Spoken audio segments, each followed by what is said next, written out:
जय हिंद. मीडियामध्ये दोन अतिशय महत्त्वाच्या बातम्या आलेल्या आहेत ज्याचा भारतीय सैन्याच्या लढण्याच्या पद्धतीवरती परिणाम होऊ शकतो. नंबर एक आहे की वॅगनर प्रायव्हेट आर्मी जी रशियाची आहे, जी काही दिवसापूर्वी प्रचंड न्यूजमध्ये होती, त्यामध्ये गुरखा नेपाळी गुरखा हे भरती होत आहेत अशा प्रकारची बातमी आली. तर विश्लेषण हे करणं गरजेचं आहे की Nepali Gurkha WagonR private army रशियाची यामध्ये काय भरती होत आहे. दुसरं की याचा भारतावरती काय परिणाम होईल, भारताने काही करायला पाहिजे का. आणि तिसरी बातमी आहे की चीनी सैन्यामध्ये तिबेटन लोकांची संख्या ही वाढत आहे. कारण चीनी सैन्याला त्या भागात हाय अल्टिट्यूड भागामध्ये, अति थंड भागामध्ये, अति उंच भागामध्ये राहायची इच्छा नाही आणि त्या ठिकाणी त्यांना लढण्याकरता सैनिक पाहिजे. तर त्याची जी कमी पडते आहे ती कमी ते पूर्ण करत आहेत तिबेटी सैनिकांच्या मदतीने. आणि अशी पण एक न्यूज पुढे येते आहे की एखाद्या वेळेला जे गुरखा नेपाळी आहेत ते सुद्धा चीनी सैन्यामध्ये सामील होऊ शकतात. तर आपण या सगळ्या बाबींचं विश्लेषण करू. सर्वात पहिले रशियाची वॅगनर आर्मी, त्यांचे जे मुख्य आहेत ते आता जवळजवळ गायब झालेले आहेत.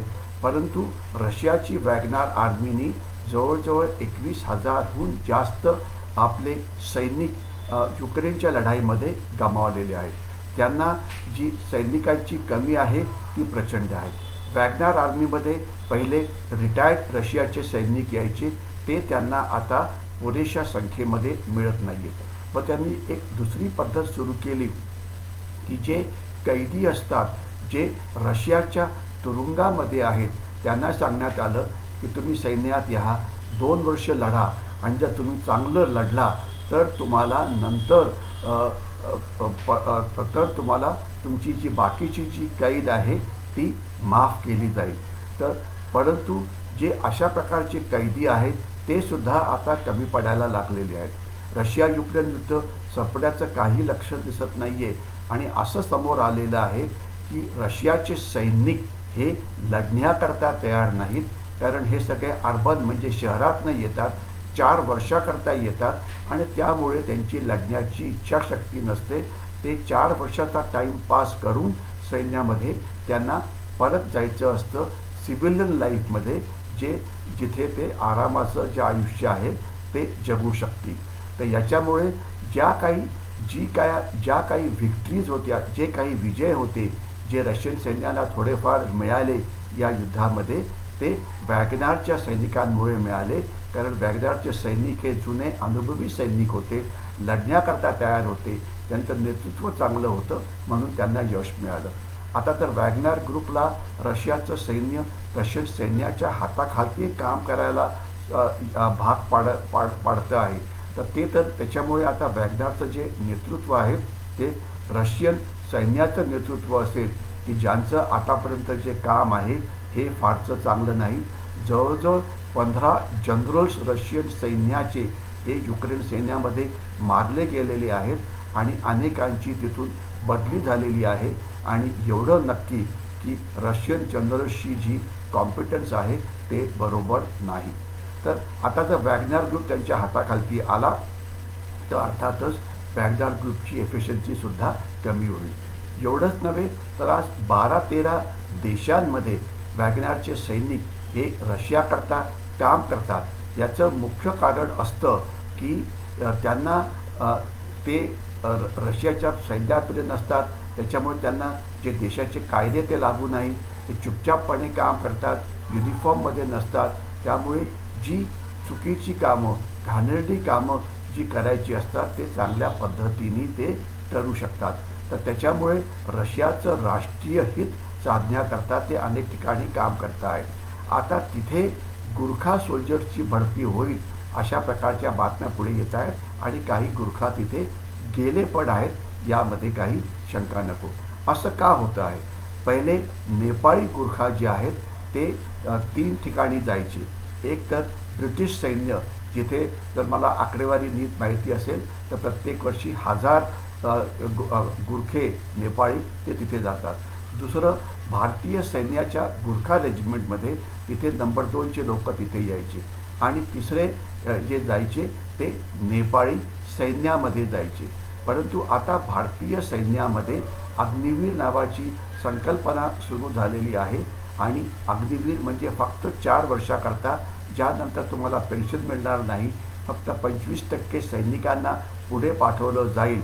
तर यामुळे जे नेपाळी गुरखा आहेत ते आता भारतीय सैन्यामध्ये यायला तयार नाही.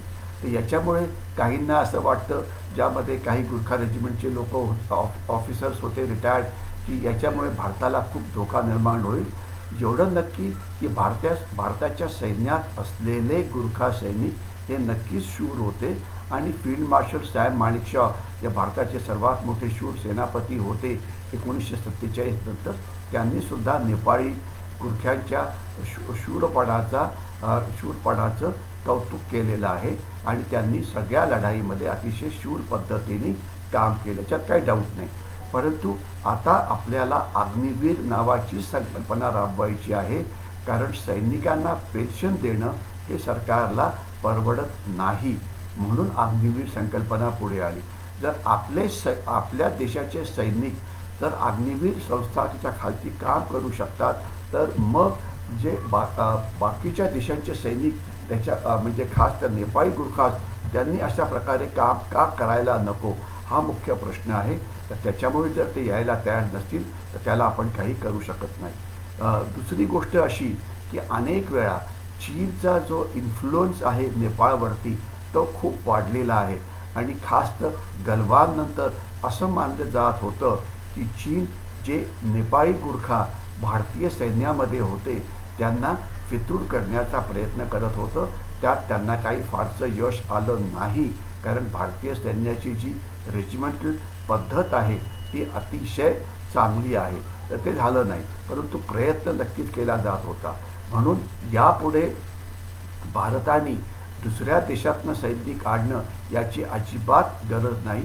आपल्याकडे शूर सैनिकांची काही कमी नाही, आपल्याकडे युवकांची काही कमी नाही.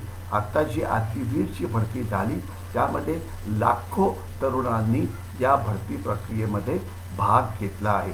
तर त्याच्यामुळे नेपाळी गुरख्यांची काही गरज नाही. जोपर्यंत प्रश्न आहे वॅगनर ग्रुपचा, तिथे गेले तर यांनी आपल्याला काही नुकसान होत नाही, कारण ते जे काम करत आहेत ते युक्रेन युद्धामध्ये काम करतील किंवा दुसरं काम ते आफ्रिकेच्या वेगवेगळ्या देशात जाऊन करतील. तर आपल्यावरती काही परिणाम होत नाही. परंतु जर हे चीनी सैन्यात गेले तर अर्थात आपल्याला नुकसान हे होऊ शकतं. तर आपण नेपाळवरती दबाव टाकून एवढं सांगायला पाहिजे की कुठल्याही हद्दीमध्ये नेपाळी गुरखा हे चीनी सैन्यात जायला नको. आणि मला खात्री आहे की चीन या बाबतीत भारताचं नक्कीच ऐकेल. जो दुसरा पैलू आहे तो आहे की आता चीनी सैनिक भारत चीन सीमेवरती कठीण भागामध्ये राहायला तयार नाही आहे, कारण ते अतिशय सॉफ्ट आहेत. ते शहरामध्ये येतात, केवळ 4 वर्षाकरता येतात. तर त्याच्यामुळे त्यांना त्यांच्या पुढच्या करिअरची जास्त भीती असते, जास्त इच्छा असते. तर म्हणून आता एक असा प्लॅन पुढे आलेला आहे की गेल्या काही दिवसापासून आता तिबेट जो चीनच्या आधिपत्याखालती आहे, 50-60 लाख त्याची लोकसंख्या आहे, तर तिबेटन युवकांना भारत चीन सीमे भरती करून भारत चीन सीमेवरती पाठवतो आहे. असं मानलं जातं आहे की आतापर्यंत 3 ते 4 हजार तिबेटी सैनिक हे चीनी सैन्यामध्ये असावे.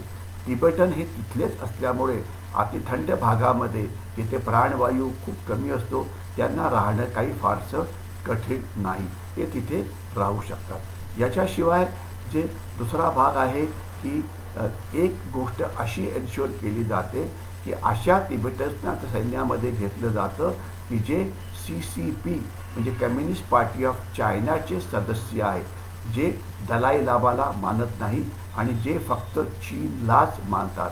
तर अशांनाच चीनी सैन्यामध्ये घेतलं जातं, कारण त्यांना वाटतं की अतिथंड भागामध्ये राहण्याकरता चीनी सैनिक फिट नाही, त्याच्याऐवजी हे तिबेटन जे आहेत ते तिथे काम करतील. तर आता प्रॉब्लेम काय झालेला आहे की चीनी सैन्याने जो गलवानमध्ये गाढवपणा केला, त्यांची तिथे पिटाई झाली, तर त्याच्यानंतर आता चीनी सैनिकांना भारतीय सैन्याला तोड उत्तर देण्याकरता आपलं सैन्य अति थंड भागामध्ये राहण्याकरता त्यांना त्रास होतो आहे. चीनी सैनिक तिथे राहायला तयार नाहीत. म्हणून कधी ते म्हणतात की आम्ही नेपाळी गुरख्यांना घेऊ, कधी म्हणतात आम्ही तिबेटी लोकांना घेऊ. तर हे त्यांच्या सैन्याची कमजोरी आहे. तिबेटन लोक तसं म्हटलं, आपण जर तिबेटचा इतिहास बघितला तर तिबेटमध्ये काही फारशा लढाया झाल्या नाहीत. फक्त तिथे एक जमात होती खांफा नावाची, की जी एक लढाऊ जमात समजली जाते. परंतु तिथल्या लोक सगळे बुद्धिस्ट धर्माचे आहेत आणि सगळे शांतता प्रिय आहेत. पण चीनला असं वाटत होतं की जर भारतीय सैन्याने त्यांच्या सैन्यामध्ये SFF म्हणजे स्पेशल फ्रंटियर फोर्स ज्याला जर भरती केलं की ज्याच्यामध्ये तिबेटी सैनिक असतात की जे भारतामध्ये स्थायिक झालेले आहेत, तर आम्ही अशा प्रकारे तिबेटी युवकांना चीनी सैन्यामध्ये का भरती करू शकत नाही. या जे भारतीय सैन्यात जे तिबेटन्स आहेत त्यांना स्पेशल फ्रंटियर फोर्स असं पण म्हटलं जातं, त्यांना 2-2 एस्टॅब्लिशमेंट असं पण म्हटलं जातं. आणि गलवानच्या लढाईमध्ये किंवा जे त्या सिनेमेवरती जो प्रॉब्लेम होत होता त्यामध्ये यांचं काम नक्कीच चांगलं होतं. आणि 2-2 एस्टॅब्लिशमेंटचे भारतीय तिबेटी सैनिक हे उत्कृष्ट पद्धतीचे आहेत, यामध्ये कोणाच्याही मनामध्ये काही शंका नको. अतिशय शूर आहेत, अतिशय भारताच्या बाजूनी आहेत आणि त्यांना तिबेटला येणाऱ्या काळामध्ये लिबरेट करण्याची सुद्धा इच्छा आहे. तर ते खूप चांगलं काम करत आहेत आणि यामुळे चीनला एक मोठा धक्का लागलेला आहे आणि त्यांना वाटतं की अशा प्रकारे आम्ही आमच्याकडे असलेल्या तिबेटन्सना चीनी सैन्यामध्ये का सामील करू शकत नाही. आणि याकरता ते प्रयत्न करत आहेत, परंतु त्यांना आतापर्यंत फारसं यश मिळालं नाही आहे. येणाऱ्या काळामध्ये मिळू शकतं, पण त्याचा भारतावरती काही परिणाम होणार नाही, कारण चीनची भारताशी लढाई करायची इच्छाच नाही आहे. म्हणजे ज्याला आपण पारंपरिक लढाई म्हणतो ती लढायची त्यांची इच्छा नाही आहे. ते भारताशी जी लढाई करत राहतील ती असेल मल्टीडोमेन वॉरफेअर किंवा अनरिस्ट्रिक्टेड वॉरफेअर किंवा हायब्रिड वॉरफेअर, म्हणजे अशा पद्धतीची लढाई ज्यामध्ये फिजिकल लढाई ही सामील नसते. त्यामध्ये आर्थिक लढाई आहे, मानसिक लढाई आहे, इन्फॉर्मेशन वॉर आहे, सायकोलॉजिकल वॉर आहे, प्रोपगंडा वॉरफेअर आहे, भारतीयांना सबव्हर्ट करणं आहे, सॅबॉटाज करणं आहे, पाकिस्तानला मदत करणं आहे, भारताच्या शेजारी राष्ट्रांमध्ये घुसखोरी करणं आहे. अशा प्रकारची लढाई त्यांना लढायची आहे. तर त्याच्यामुळे अशा लढाईमध्ये आपल्याला चीनी सैनिकांची जास्त काळजी नको. त्यांच्या विरुद्ध लढण्याकरता भारतीय सैन्य हे सक्षम आहे. आपण मात्र मल्टीडोमेन वॉरफेअरवरता चीनी सैनिकांना कसं प्रत्युत्तर द्यायचं त्याची प्रॅक्टिस करत राहावी. मी इथेच थांबतो. जय हिंद.